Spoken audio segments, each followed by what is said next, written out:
Good morning, everybody. You're on Your Creative Journey, Bondi Radio with Jane Turner.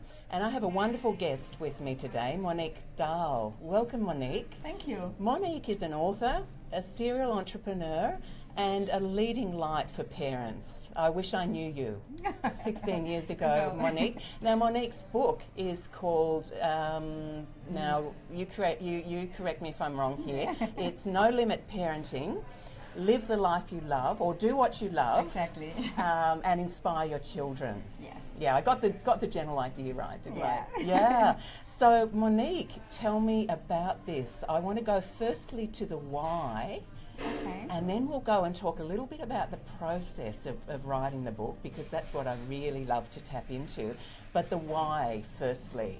So why I did write Why the you book? wrote the book. You've Why I got wrote 4 the book. beautiful children, but you Yes. learned so much, I'm sure, in the process. Yes. Well, actually, the book is a result of my experience as a developmental psychologist working with parents and children for over 20 years, but also, as you said, as a mom of 4 myself. And actually, 3 messages that I want to share in this book is for parents to relax more into the parenting journey. I saw a lot of parents really stressing about parenting and making the right parenting decisions or developing your own parenting style. So I want to, I love to see for parents to more enjoy this journey and come from a place of love and joy instead of a place of fear and insecurity.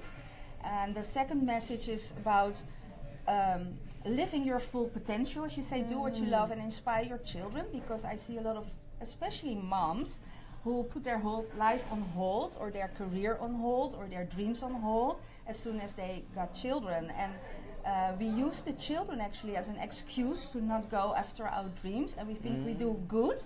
But my experience is that when the mom is happy and fulfilling her dreams, that you will be a better and more inspiring mom in the process. So This that's makes sense. another message that I want to share with the world. Yeah. Great, great. And how different are you now to when you had your first child? I got more relaxed myself, and That's it's it. funny to remember my oldest daughter is now 19 years. Yes. And when I first got her, we come from the Netherlands, and I'm not sure if it's the same here, but then you have to go every 6 weeks with your newborn baby to this medical care center to They check. like to keep an eye on you. Yeah, Yes, and I yes. get all this advice and tips, and she was too small, and I didn't have enough milk, and all these worries. And I remember walking home with her, and all those worries went through my head. Even as a developmental psychologist, I became so insecure with my first baby of all the advice, and sometimes the advice, one person says that, the other person says that, and you Conflicting become, advice. yeah, it's very confusing when you got your first child. And after 4, I can say, yeah, I've learned some lessons along You've the worked road. it out. Yeah. Haven't you? Yeah. You've worked it out. Yeah. And where did the idea of the book come from then? What in particular? Because you've now had that 19 years worth of experience. Somewhere along the way, you thought, "Hey, hello, I want to make a difference." Yeah, that is also a combination of my professional journey as my personal journey, and lovely. especially the journey with my youngest son. Right. So professionally, I saw more and more children not fitting into the educational system. Right. Being labeled with all these behavioral disorders, ADHD. It was really a rise in the last 20 years. Children who don't want to go to school, how sad is that? When children don't want to go to school. And all those stressed parents. So something inside of me said, I think we're on the wrong track, and I want to discover a new paradigm for parenting and education.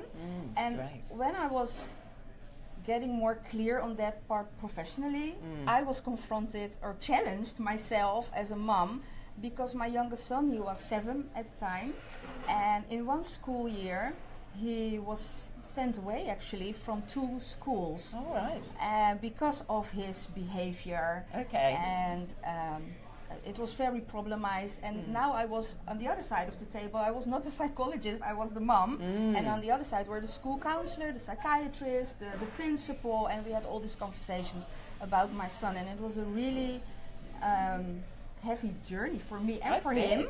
I bet. Which made me even become more certain that we need to find another path in guiding our children. Yes. Because society has changed enormously the last 20 years, but the educational system and the way we try to guide our children actually is still how we used to learn it from our parents and they from their parents, and the educational system moves very slowly and it's always behind, actually. Well, isn't this interesting? Because I just saw a very gorgeous boy who is 11 now hug his mum and say good luck. Yeah. So he was not a self-centered child. Not at all. He was very, in a heartfelt way, wishing you luck. Now, for an 11-year-old boy to have that amount of emotional intelligence and empathy, I think you have done some majorly beneficial strategies from a boy who was cast out from a school. Yeah. Yeah, even what, to the what point. What was your strategy beyond that point? Then you obviously did something to. Well, did you take him out of that environment? Yes. Yeah. So the first school became at a point that every day after school I needed to come in and have this conversation about him while he was standing beside me. So he heard all the talking about how he was not behaving, how he was not trying his best. And he was standing there, and sometimes the principal told me that he was punished during the day, so we had to sit in the office with the principal, and she was talking to him. And then she said to me, you know, he didn't take me seriously because he's just laughing. But at night, when I was talking with him about that must be very scary if you have to sit with the principal, and then he was telling me, oh, my heart was going boom, boom, boom. So you can see that... And laughter is a defense mechanism. He was protecting himself. So there you see sometimes the miscommunication between educators and the children they guide. And what my strategy was, actually it was not a strategy. I always saw my son and I see his potential, and as you say, he's emotionally a very well-developed child. He was back then as well. He has this great sense of humor. He loves to help other people, but all they saw were his he was not behaving in class, and that was he couldn't sit still on his stool. I knew that was what it was going to be. Sit still and just follow the rules and don't jump out of the path that you need to follow. And I took him out of the school after a couple of months because they didn't came up with a solution. So I said, well, I saw his self-confidence, and that was what really worried me. He became very insecure, and so one day he needed to do a test, and everybody was sitting down, take the pencil and start writing, and he wasn't. So the teacher asked him, Oliver, you need to do the test, why aren't you doing it? And he just didn't say anything, he just didn't do it. So again, I got called by the school, come in, Oliver, he really don't want to do the test, doesn't want to do it. And when I asked him, why didn't you, everybody needs to do the test, why didn't you do it? And then he told me, well, there was this voice in my head, and he said, you're a loser, you're not going to make it. So he didn't even try anymore. So that's the level of insecurity, and his confidence was so damaged, actually. That was for me the moment, okay, I really need to take him out of this environment. And then we tried another school, became even worse, because there they demanded us to put him on medication, because otherwise he wouldn't go through the day in a way that they like sitting to still. Yeah, exactly. And you know, that's how desperate as a parent you can become. We started the medication for a trial of 2 weeks.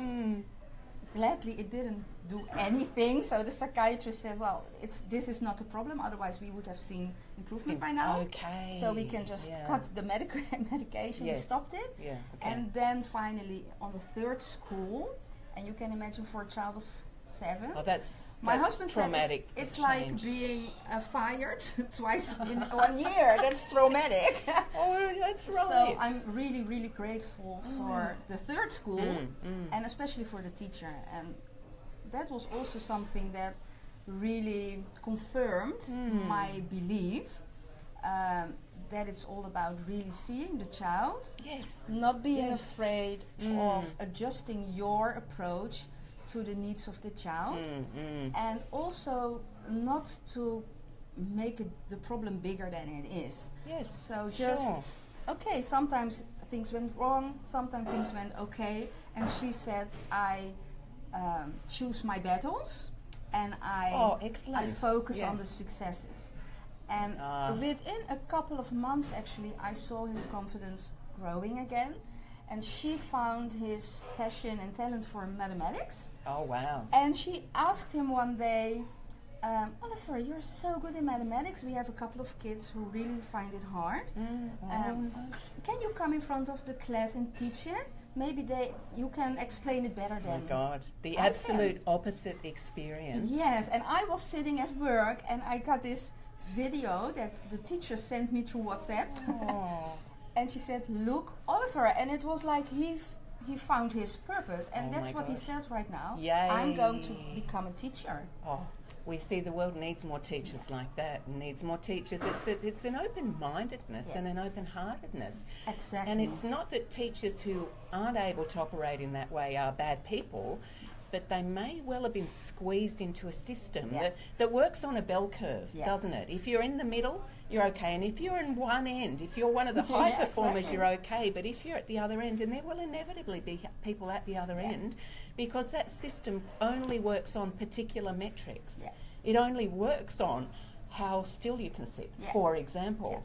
It's a great story in the end. So that's a lot of pain and a lot of angst, both for you and for Oliver. But wow, things are looking so much better. So much better, Now he goes to school with such pleasure and confidence. He made friends, even after we moved again to Australia. He needed to start all over again. But he did just fine, and you see, that's a wonderful skill as well. The ability to make friends beyond school, in the workplace, in business, where many of us are now. Workplaces are evolving so quickly that it's often the case where we're becoming freelancers and entrepreneurs and what have you for the benefit of ourselves and I think the economy, essentially. So people like Oliver, the fact that he can connect with people. Who cares if he can't sit still, or if he isn't any good at physics or the other things that he might not have been, they may not have been able to pigeonhole him into. Who cares? So that is actually the relaxation. Look at you can just let your shoulders drop. Just trust your child and trust the process as well. And that's in the educational system it's really emphasized. But I also see parents. They have this. Image how their children need to behave, and actually most of the time we're very conscious about how other people will look at our children, how they will judge them. So sometimes we are not ourselves in parenting our child, not really trusting our own gut, because we feel all those eyes watching us, how we raise our children, and are they well behaved. But it's not only about being well behaved, because that's another thing. The behavior of the children is their way of communicating. So every behavior of a child has a message for us as well. Sure enough. And that is another thing that I saw many times in working with parents and children, is that children are wonderful mirrors to us, and they just really reflect back oftentimes the parts in ourselves that we try to hide, the dark side. Absolutely. You feel yourself triggered like crazy. And if you're not aware, when I first had my daughter, I had done no personal development work whatsoever, completely lived in my head. And boy, was I in for some rocky roads to have to walk, crawl, drag myself along. Because I was being triggered like crazy. Every children part can of trigger myself you the best. that I hadn't, and I was projecting onto my daughter. I look back on all of this now, and the relationship that we have, which is a good one, is all thanks to the fact that I hit a wall and hit it really, really, really hard, and it broke the ego completely away from me. So all of that stuff where perceived judgment from others about why was my baby crying and other babies weren't, or why was this toddler doing what a toddler does. They are so gorgeous to watch, but you can find yourself in a cafe with people who don't have children who feel like they would jail that kid if they possibly had the means to do it. And I mean, I laugh at it now, but I was, oh my God. That's a wonderful I wish I, as insight. I said, and I sincerely said, I wish I knew you 17 years ago before my daughter was born. But I did get there in the end, but it was because I just had to go back to the drawing board, work out who was I, exactly, what pieces of me were crying out to be healed and or understood and or owned. Yeah. And do you know what? Much of this happened in the writing of my book, but that was very late in the day. But I won't go. It's not so much about me today. It's about you. And I love your story. And actually, if we could change our perspective on parenting towards an invitation, becoming a parent is an invitation to see where your inner child might be need healing or transformation. Exactly. And then we approach the whole parenting process differently, and it takes a lot of away of the pressure that we all need to do it perfect or good. It's just a learning process for the child, but for yourself as well. Okay. And then it becomes like fun, and you start developing this trust in yourself, in your child, in your relationship, and then you're also really bonding, because a lot of parents are so stuck in this role of police officer. You may do that, you may not do that, but it's about really getting to know each other and to build this relationship and to show your own vulnerability. That's not weakness, that's so much strength. Absolutely. And you give your child permission by doing so to be imperfect as well. That's right. Yeah. None it of sounds us so simple, but we're so stuck in fixed ideas about how the ideal parenting situation or the ideal behavior of children must look like. And then how about in your book, is there help for people who are going, okay, I get it, but I have no idea how to do it. Yeah. How do I, get to a place where... I share some practical tips in the book. So the book is built of 6 chapters. Okay. 6 chapters, and at the end of each chapter I give some really practical tips. But the most important thing is it is about changing your perspective and changing your mindset. So I go to 6 steps. And the first one is confidence, as I said. It's very important, the 6 C's. Okay. So the first C is of confidence, and it's about self-image, it's about self-confidence, it's about self-love. Yes. Because you can't give what you don't have. Well, this is right. And as a developmental psychologist, one of the first things you learn for a child to develop positively, optimal, thriving, it needs to have this healthy self-image. And we as parents, and especially we as moms, have a big impact on the self-image that a child develops about him or herself. Children take on all our energy, especially when they're still young. The word baggage was in my head as you were saying that, but energy, let's call it that. So they take on all your energy, so you better make it positive. You make it a positive, empowering energy, but you have to work on yourself in order to give it to your child. Yes. And the second C is about clarity, and it's making choices, and not to be afraid to make choices that feel right for you. You can read all the parenting books, but if it doesn't feel right for you, it doesn't work. I try to give parenting courses. I was policy advisor in a big municipality in the Netherlands, and I gave a lot of parenting courses, but there was just one course that all the teachers around the city needed to give, and I didn't feel aligned with that course, and I felt I can't share this message because it's not my message. Yes. And that's the same with parenting. You can teach your children what you think you might teach them, but if you're not aligned with that, or you're somewhere you doubt if you're going the right path, your child will pick up on they that. They can smell a phony and they won't take you seriously. Yes. So they're daring to make your own choices. That's very important as well. Yeah, I just sprang to mind that there's no such wise being as a baby. Exactly. Isn't that's a real mind breaking for me back in the day. I looked at that intimacy of those eyes, looking into your eyes, it actually scared me. It scared me, and I went back to work really, really quickly.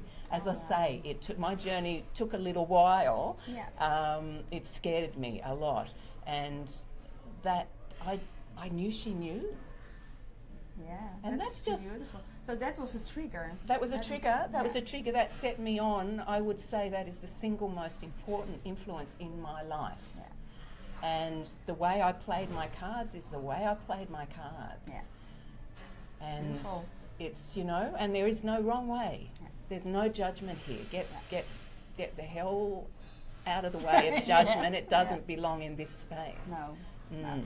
Yeah, wonderful. Yeah, so that's my passion about parenting. Yes. So I think I'm sorry because I butted in. I think we've only heard 2 of your C's so far. Shall I continue? Yes, keep going, please, because this is wonderful, wonderful yeah, the stuff. third is about concentration. It's about focus. What you give attention to grows. So this is about developing mindfulness, and also that you in every moment you have the choice to choose to put your attention on the negative or on the positive, and to become aware of that and stay in the moment. Actually, being really present is the greatest gift that you can give to your children, but also to yourself. And to yourself. That's where the connection happens, and that is actually the fourth C, the connection, communication, and that is there is a lot of practical tools that I share in my book about communication. It's really important to improve your communication skills when you become a parent. And unconsciously we often use the wrong type of language, which will not bring us closer to the situation we want to establish. Okay. Yeah. Is it worth digging in a little bit deeper to this one, or will we come back to it? I can a few tips on that, because I think that's helpful. Communication. Really helpful. We tend to communicate a lot about the other person, so about the child and what the child is not doing or doing wrongly, and it's always better to keep your communication really authentic and honest, and involve your emotions in it. So just giving orders, you can feel it yourself. Nobody loves getting orders and just having to do something when you don't know why you need to do it or what is the bigger picture where we're working towards. So we often talk too little. We give not enough explanation to children as why they have to do something. But we also oftentimes set ourselves as an authority. So you just need to do it because I'm your mom. But children are more open to listen really to what you want if you share why it's important to you, or why you are stressed, or why you now want to move quickly because otherwise maybe you get problems at work. Or so share a little bit more about yourself in the communication with your children. Okay. Because children, sometimes parents almost think that children are teasing them or challenging them on purpose, but that's not how the child's mind works. That is really a story that we tell each other, which is truly not true. Children just have their own experience of every situation, and sometimes we are not aware of the stories that are going on in their minds. And the only way to find out what is going on is to share what's going on in your head, and then you will start to learn each other better. And a very important thing is that you always believe in the positive intention of the child. The child has certain needs, just like we as adults have certain needs, and that doesn't mean that the child is naughty or rude or intentionally trying to bother us. They just have these needs. They want food, or they want to make noise, or they want to move around in the room, while your need might be in the same moment. You need some quiet or relaxation, and then you can say, oh, don't you see I want some quiet? You are so rude to disturb me. But the child has a need also, and what is very nice to discover, if you say, oh, we have a problem, you want to make noise and run around right now, but I'm really tired and I now need my rest. We have a problem. How are we going to solve that? Children are very creative, way more than we as adults, so they come up with all kinds of solutions if you present a problem like that. Exactly, oh, maybe I can go make noise somewhere else, or maybe you can first have your quiet moment and then afterwards. So they will come with solutions. And actually from a very early age, I trained educational leaders in childcare centers in trying to communicate in this way, and they were so surprised that even toddlers of 2 or 3 years come up with great ideas, with great solutions that we didn't thought about. Yeah. So well, people in the middle of a firestorm at the moment with 3 crazy kids running around, it may seem unbelievable, but I reckon anything is worth a try, isn't it? And if there's a book like yours available, and or other resources that you might have, that so there is the support is what I want to say. I am very inspired by Thomas Gordon, who is an American psychologist. So if you want to read more on the topic, I can really recommend his books. That for me, that was really an eye-opener. And it's not only effective in communication between parents and children, but there are also Gordon trainings all around the world, also for leaders or for teens, special courses. And there are some practical tips, but it all starts with this. It must not need just be tips. Oh, and I apply what I read in the book. It must come from an honest intention to improve the relationship. Yes. Yeah. So the tip hopefully gives people ideas about how might I apply this in this situation. That's right, because we're not cookie cutter people with cookie cutter kids, are we? Exactly. But it's a lot. It starts with your own attitude that you're open to learn in this area. And another beautiful lesson I think is from Stephen Covey. He wrote a book. He's very well known for his book, The 7 Habits of Highly Effective People. But he also wrote a book, The 7 Habits of Highly Effective Families. Oh, right. How wonderful is that? Yes. And I love always the lesson of the habit that he says, first try to understand before you want to be understood. And that's also something that goes wrong often in families. We all want to be understood, we all want to be right or acknowledged, but it often works very good if you first acknowledge the child. Oh, I see you really want to love, really want to make noise right now. I can see that. First acknowledge and then go, now I also want some understanding from you. Yes. Yes. Yeah. Oh, it's just a different way of approaching it, isn't it? Exactly. Okay, beautiful. So we've got up to communication. Yeah. What's next? Oh, the confidence. Last one. Confidence. Yeah. So we had I've got confidence, clarity, concentration, communication, courage. That's my favorite. Oh, that's it. That's it. Okay.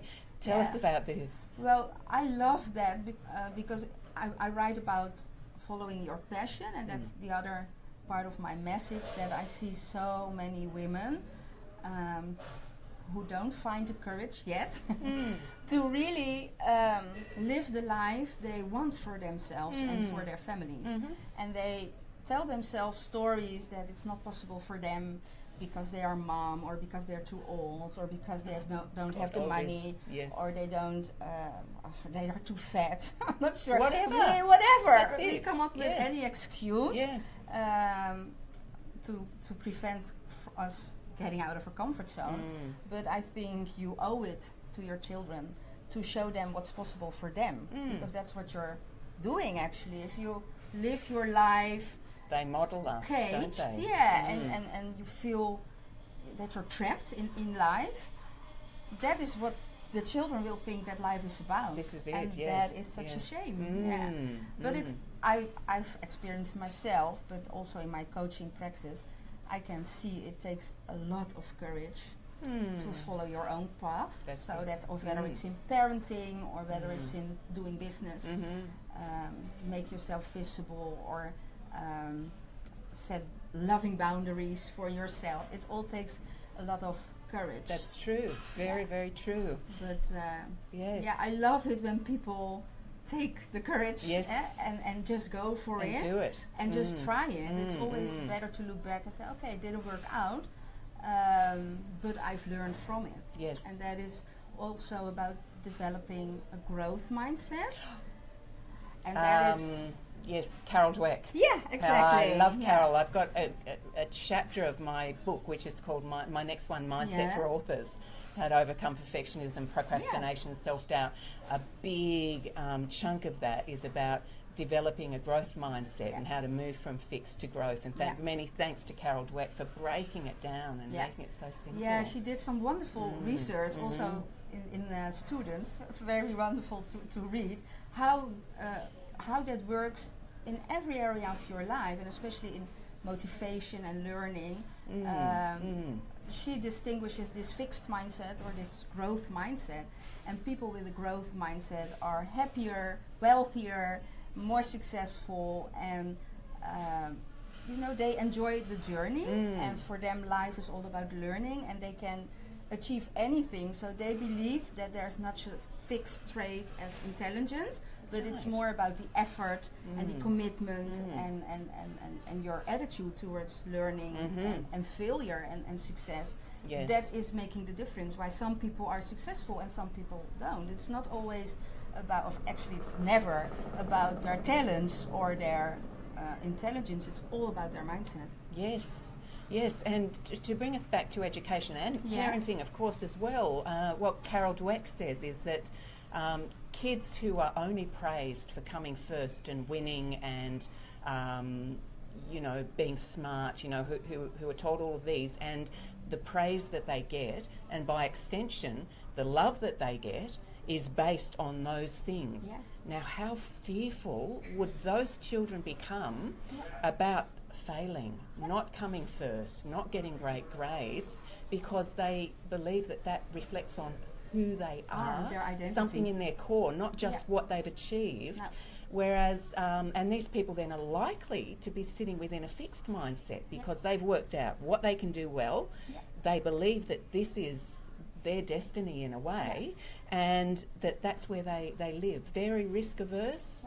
Very unlikely to step outside of their comfort zone, whereas kids who are praised for working hard, so you got a D, but look at that. I reckon that the teacher hasn't seen that those illustrations that they weren't actually wanting. I think you didn't do as much text as they wanted, but God, I love those illustrations. I said, if only that teacher would have loved them too. And so you're encouraging the kids for doing their best. And that there is nothing lost in not getting the A. Sure enough, we don't want to teach them not to strive. No.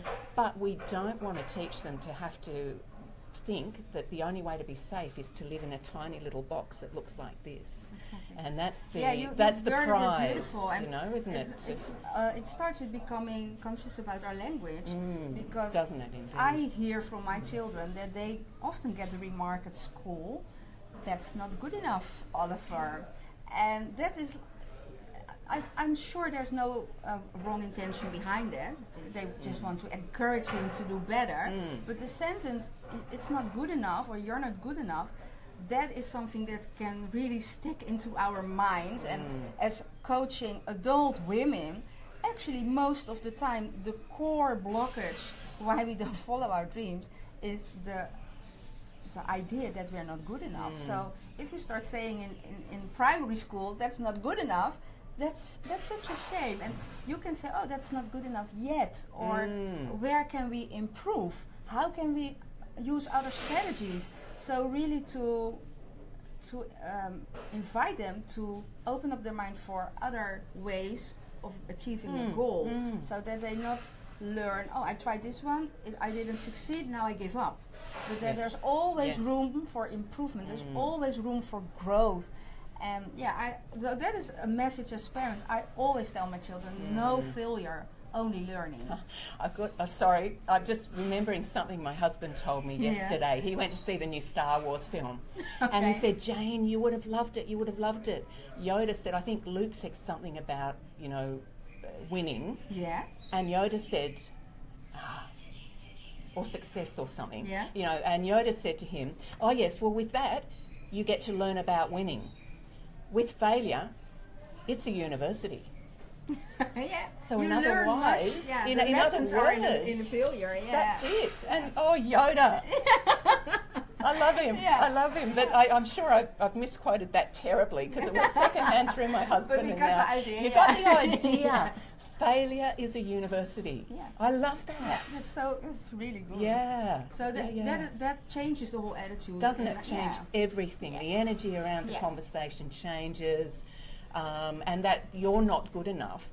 Firstly, the piece of work may be not good enough. The effort maybe wasn't good enough, but the person is good enough. Yes. But we hear, I'm not good enough. Yeah. I have to not step into the spotlight. Yeah, exactly. You This is start holding back. Man, Yeah. this is what I encounter with my people who come with me for help to write their book.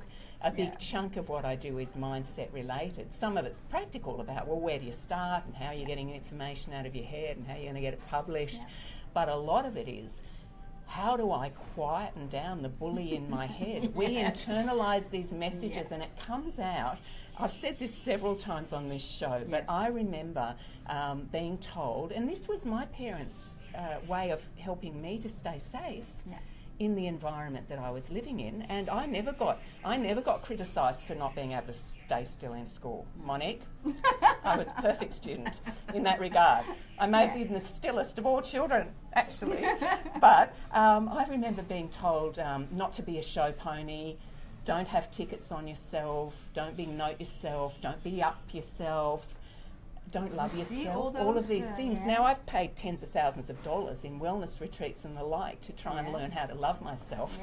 And that's no criticism. You're not alone, no. And no, I'm not alone. No. That's no criticism. It was done with the best intentions. And our school, it made my journey through school very easy. Yeah. Very easy indeed. I learned a particular lesson. Yeah. Girls are better in that than boys. So a lot of these... and I'm not recommending it, by the way. No, but because it was hard work to get out of a fixed mindset. Yeah. I did it finally, but I did it through immense pain and the catharsis of writing my book. Yeah. But yes, sorry. No, keep but going. writing a book is a perfect example where all those voices come up. Who's going to want to read your book? Yeah, I still think that. What makes you? Is what this gives so you special? The Yeah. What's so special? Oh my God! Really, essentially, I can hand on heart say that it's our stories that connect us. Yeah, it's true. our connected stories that is going to move this planet forward. Yeah. And so it's so important that you've written a book on this topic in particular, Monique. Yeah. So I actually in the book I connect the personal development that you're talking about to the topic of parenting. Absolutely. And mostly we approach those topics separately, but they're so intertwined. And actually, becoming a parent is such an invitation to work on all this, but also to become very aware. What are the messages that I want to pass on to my children? Yes. Because otherwise we just move forward doing the same thing we always did, our parents did, our grandparents did, and I can feel, and I'm excited about that more and more people are becoming aware that there's more to it, and that the power of our thoughts and the power of our beliefs are so strong. And that was, in my personal journey, that was a really turning point to remember or to find.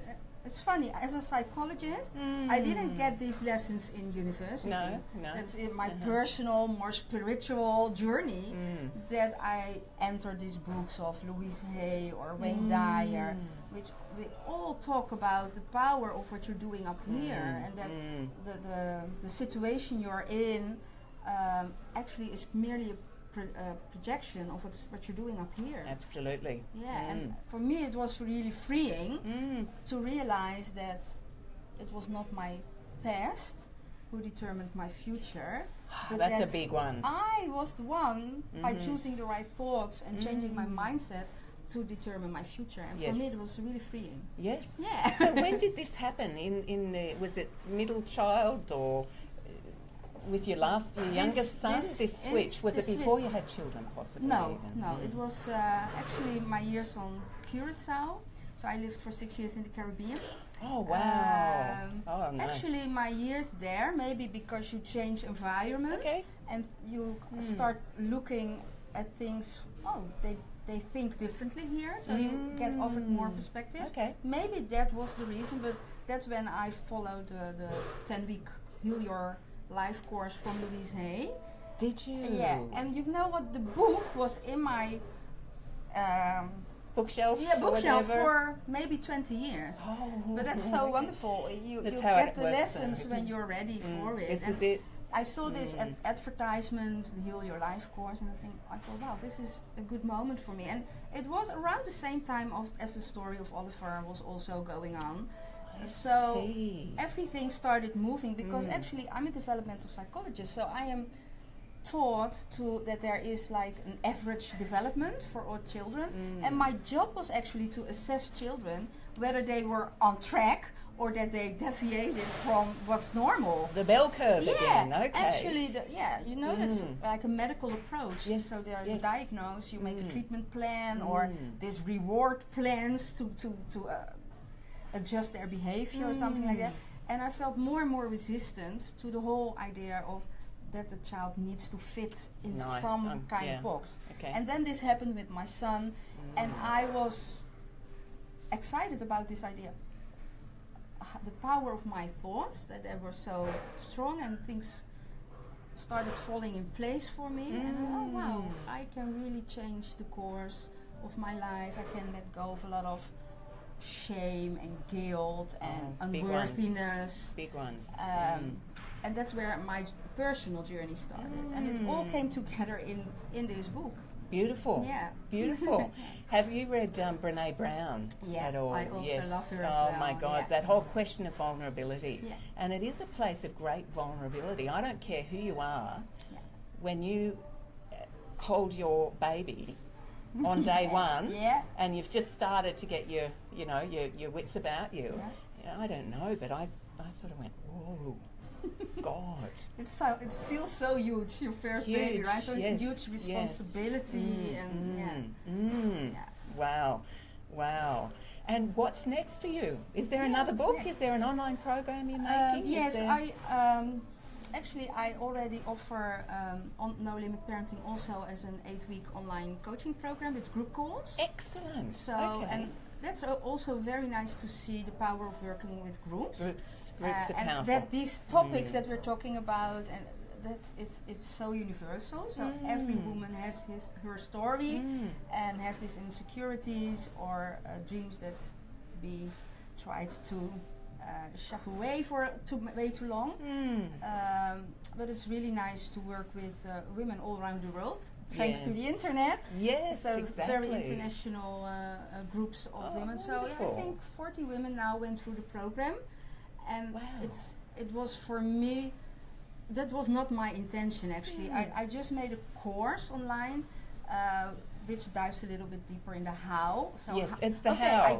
I got the message, but how do I implement this in my life? Perfect. That's what the perfect add-on to the book, isn't it? Yeah, the book is more about the what and getting this awareness. But okay, now I want to do something. That's where the course is for. Good. But my first group already, they started emailing me. Can I also get some personal guidance because I was in module 1 and this came up for me and I'm not sure how to deal with it.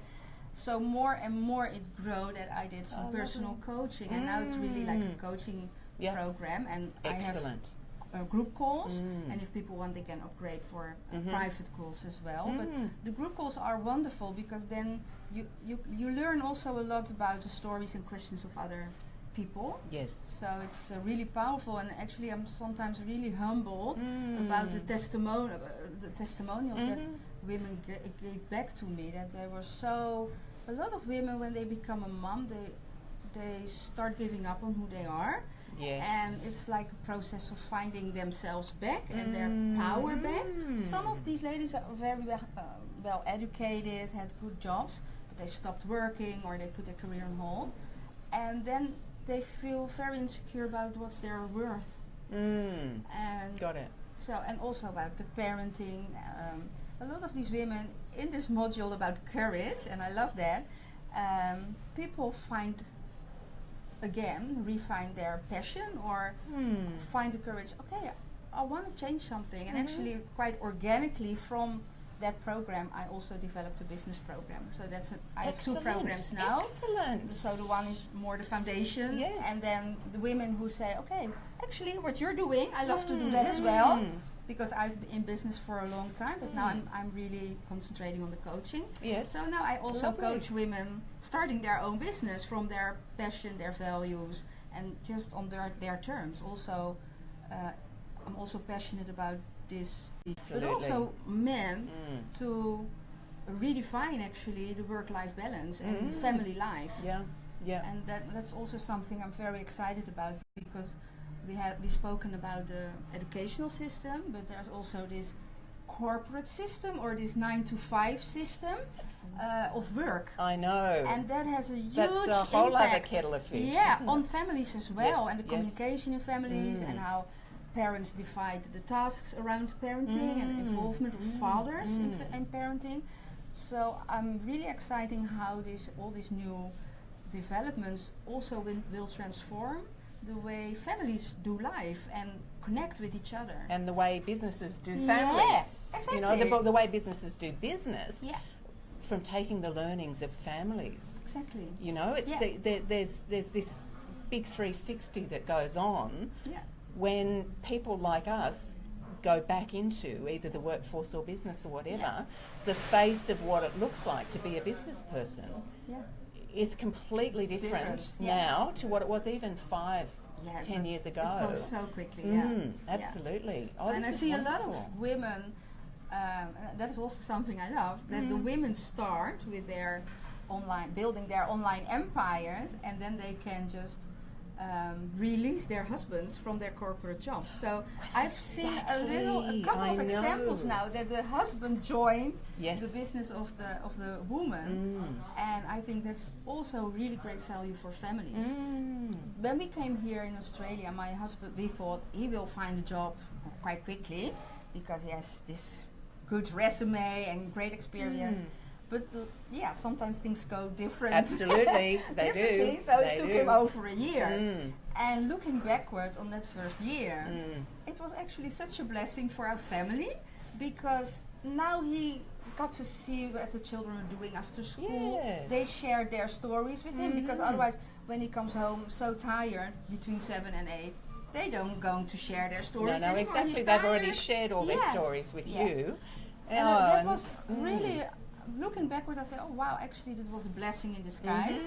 And it really reconnected us starting anew in a new country. It was really good for that he was around. So I'm also, that's also, parenting and entrepreneurship are my two passions. Beautiful. Yes. And how long have you been an entrepreneur, would you say? Is this something, I'm curious about this, because I don't think I can call myself an entrepreneur.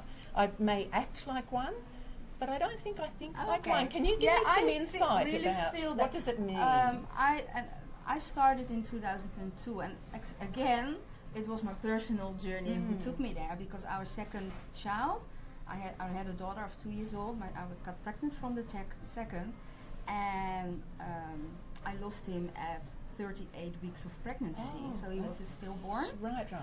So that was such a life-defining moment that I was realizing, I was the senior policy advisor for the government back then, but it was really a busy job, and I was running around taking Amber to childcare, picking her up, doing all those. And this event made me think if this was the way I wanted to do life and work. Yes. So that was a moment for me to start as an entrepreneur, but in the beginning it was more like a freelance. I just offered my services.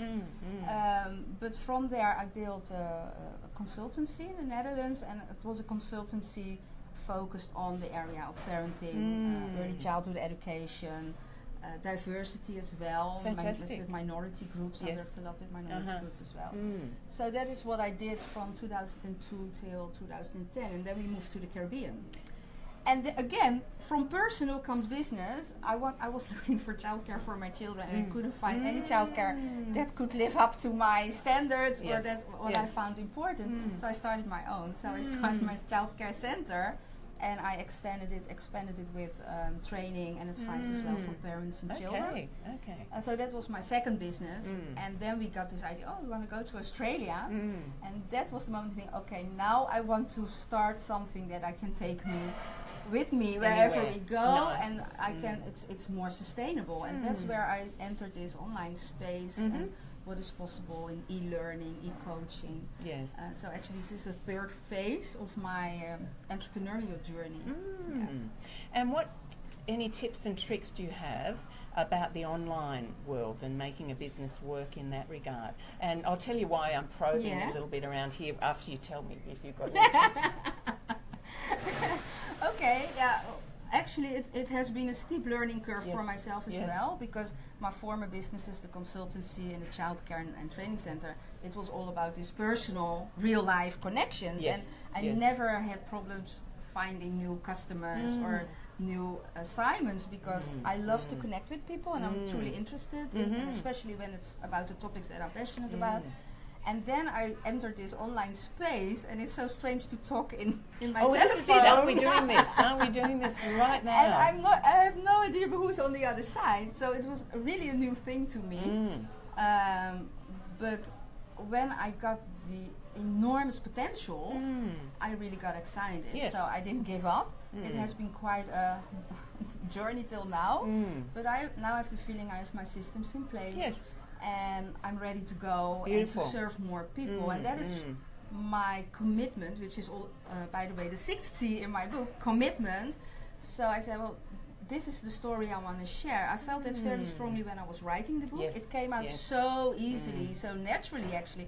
I thought, wow, this story was in me for a long time. It was ready, it was just It was ready, So I thought, okay, now I don't give up anymore. So I have to master this online space. And actually, I have some positive surprises. I've had surprises along the way, because what I found very fascinating is how people can become very intimate and connected through online relationships. Absolutely. It was so strange for me to see in my groups, for instance, really friendships and sharing really personal stories. I think even more than I gave training for years, and then I had groups, 20 people, 15 people, and of course you share things, but it seems like online people are more open to share and be really honest about things. Yeah, interesting. In the closed groups. Yes, So yes, of course. I create this closed, safe groups with my courses, and I also made really new friendships online, and it's so funny to meet people after 2 years, and you feel, oh, I really know you. That's it. I also saw you on Facebook. That's it. Yes. So strange. Yes. But yeah, that was a surprise, because I thought, oh, it's very lonely to work online from home alone behind your computer. And of course you have to get out sometimes. Yes. But it's not that lonely as I thought. Because there are really good connections I made online. And the other thing is you can automate so many things, so it's also a great way to leverage your time. Yes. For instance, compared with the childcare center, it looks good from the outside. Oh, I was growing. I maybe 100 kids a day. Yes. But how many hours a week of work? And all those people that you had to hire to guide all those groups of children. So at the end, below the line, it's not that much of a difference if you have 20 children or 100. Yes, got it. Okay. The costs go up as the expenses go up. So, and online you can really leverage, for instance, online courses. You put it online once, you put in the time and the effort and the investments on design and copywriting once. That's right. But once it is there, people can grow through your courses over and over and over again without it takes... I really enjoy sometimes when I'm sitting on the couch and I got this message, you got an order. And I think, wow, isn't that great? Isn't that lovely? Someone else's life will be changed. Yeah. By what you know and what you're sharing. And I have time with my children. Absolutely. That's right. Well, I ask because there's this whole burgeoning economy around mumpreneurs. Yeah. And I am developing a book out of the experience that I'm having in this booth, Monique. It came to me a couple of weeks ago that I thought, look, I'm running a program here called Your Creative Journey, and I've got people watching or listening from all over the world, and so many wonderful ideas are bubbling up in this space, and so many wonderful ideas that people have already actioned and built businesses or programs around are being discussed here. So I'm writing a book called The Creative Code. how to attain fulfillment and abundance in the 21st century. Because it's a very different scenario to when you first started business, for example, isn't it? So many more opportunities and so many more potential pitfalls. But if I can use a part of your story in terms of how you have made business / entrepreneurship and family work, in fact, they're absolutely interconnected. That would be really a wonderful, wonderful part of my book to have. So great. I love to make the awareness, because a lot of people are not aware of all these changes. And also, again, related to parenting, a lot of parents still give their children the message to get good grades at school, go to uni, find a job, buy a house, and be happy, and make sure you have your money, build your wealth for when you're old. Yes. But this also changed so much. The labor market is changing so fast, and a lot of our children will fulfill roles that now don't even exist yet. So what we need to teach our children are the 21st century skills, and that's a lot about mindset, entrepreneurship, flexibility, handling change, because change is it's everywhere, isn't it? Yes. So I really think there's also a lot of movement, and I'm curious to see where it goes. Yes, absolutely, absolutely. So what's your biggest goal for 2018? That's actually something maybe different or also related.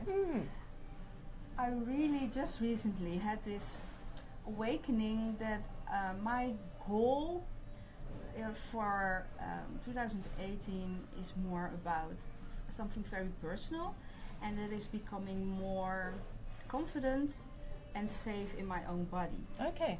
And that is a topic that my health and my body weight, I didn't look at that for quite some years. And I thought, it's not important, my business is important, my family is important.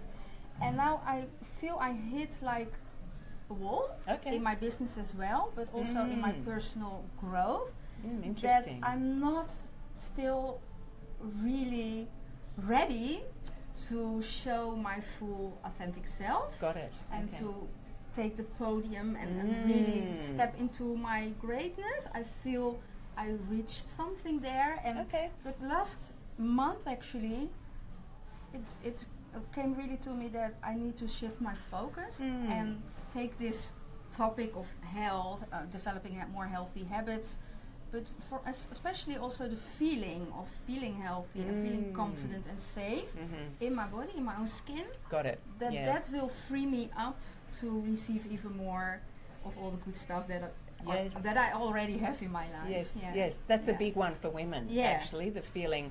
My first book that I wrote was called Thrive in Midlife. I saw that. And that was all about giving people some tips, if you like. I was by no means an expert. In fact, I was probably my ideal client in a way.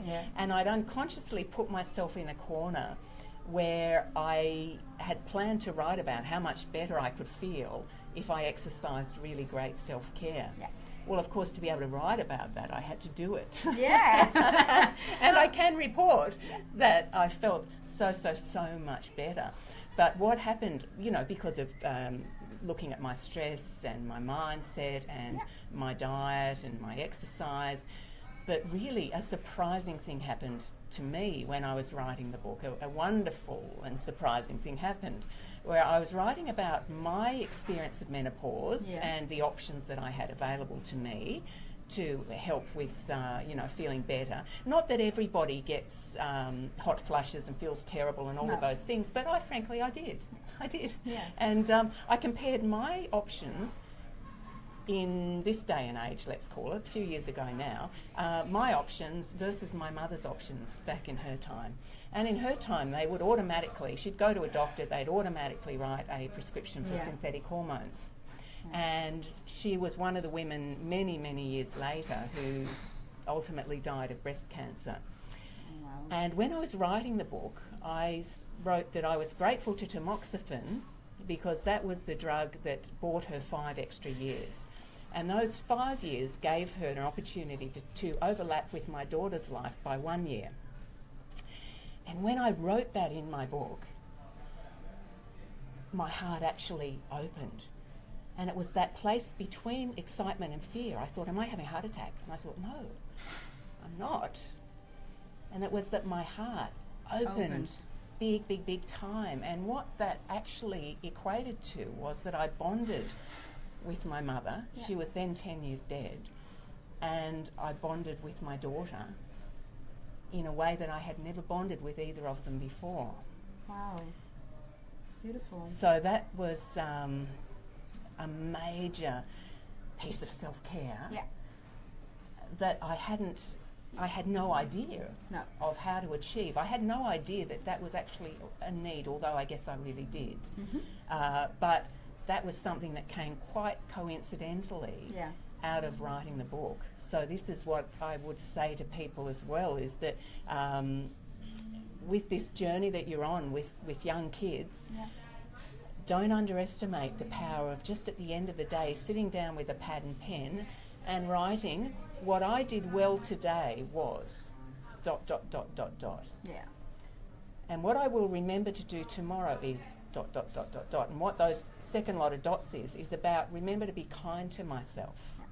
You know, remember that if I get through the day, some days are going to be tough, and if I get through to the end of the day and everyone's still alive, then that's a good day. Now, I borrowed that from a Tresillian nurse who came in and saw me at week about 8.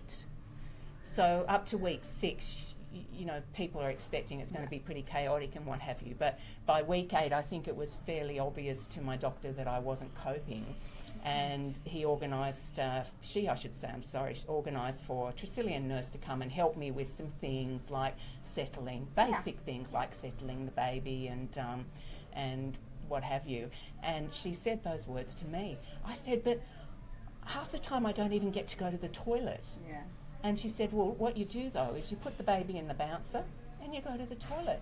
And I said, but I don't want to put her down because if she's just settled in my arms, I remember my daughter looking at me on the shower because I just wanted to have her in the bathroom. It's okay to have a shower. It's okay to go to the toilet. And the woman said to me, and she said, Jane, I just want to say this to you, that you've been a really successful woman in your career, and you've obviously got a very high bar and high standards, but you don't have to jump over that bar anymore.